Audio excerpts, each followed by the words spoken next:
It is clear now in America that people think the economy here has become unfair, and they're right. Telling them unemployment is low won't work. People think the economy is getting worse. Telling them the inflation numbers are down, which came out today, just doesn't cut it.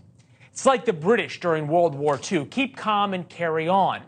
Early this morning, a good friend and keen observer of the American economy sent me an article that explains the disconnect between Washington and Wall Street versus the rest of America, all of us, from the Washington Post. Americans turning to installment apps Klarna and Affirm to buy groceries. Usage surged 40% in the first 2 months of 2023. About 1 in 8 consumers in the Fed survey used a buy now, pay later service in the last 12 months. This isn't to buy new golf clubs or Christmas presents. It's not to buy luxury items. It's to buy food. The alarm bells in America are ringing loudly. But oh no, says the White House and their supporters, Bidenomics is solving everything. Keep calm and carry on. Many Americans can't afford groceries, so they use installment plans because their credit cards are maxed out. Keep calm doesn't work. We, you, the American people, we're not stupid. The Inflation Reduction Act includes stuff like subsidies for energy-efficient windows. We all know green windows are not going to put food on the table. Our plan is working. And one of the things I'm proudest of is working everywhere, not just in the coast and big cities. The White House will point to new numbers today. As you can see, U.S. inflation falls 3% to the lowest point in more than 2 years, and the stock market celebrated.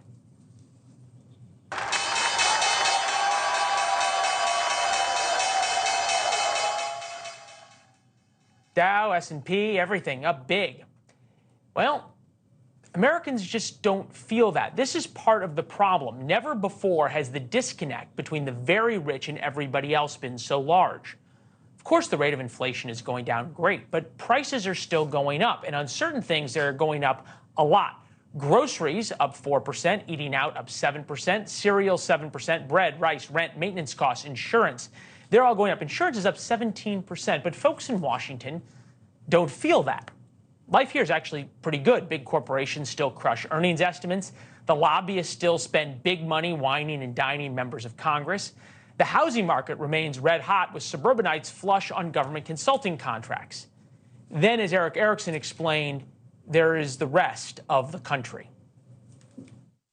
But if you're in Akron, Ohio, or Dayton, Ohio, you're in Dubuque, you're in Des Moines, you're in Cedar Springs, you're in Milledgeville, Georgia, you're in Tulsa, Oklahoma, is the economy really working for you? Remember, in America, more and more people are using installment plans to pay for groceries. The next step is the Soviet-style supermarket with empty shelves, long lines, and ration stamps. Back in 1992, in similar but far less painful economic times, a banner famously hung over Bill Clinton's campaign headquarters. It read, "It's the economy, stupid." We are losing the fundamental fairness of the American economy, and it should make all of us angry. Anybody who isn't angry right now should be terrified. Because if you're not angry, you're in the top 1/10 of 1%. Don't believe me?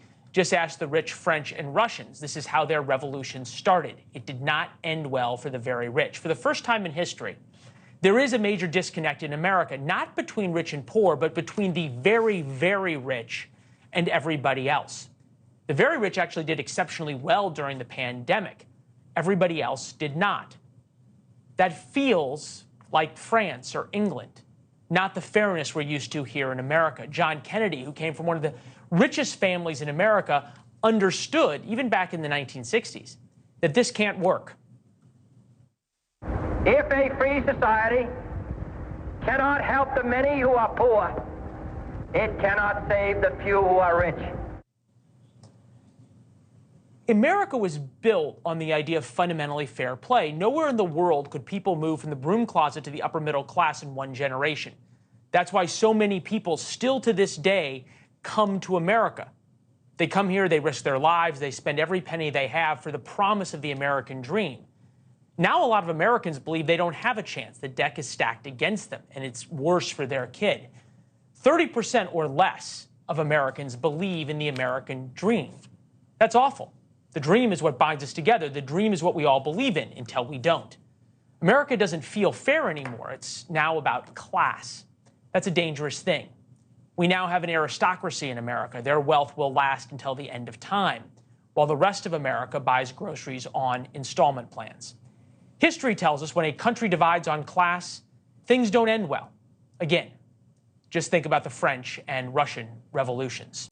Thanks for watching. Go to newsnationnow.com to find NewsNation on your television provider. And don't forget to subscribe. Click the red button to get more of NewsNation's fact-driven, unbiased coverage.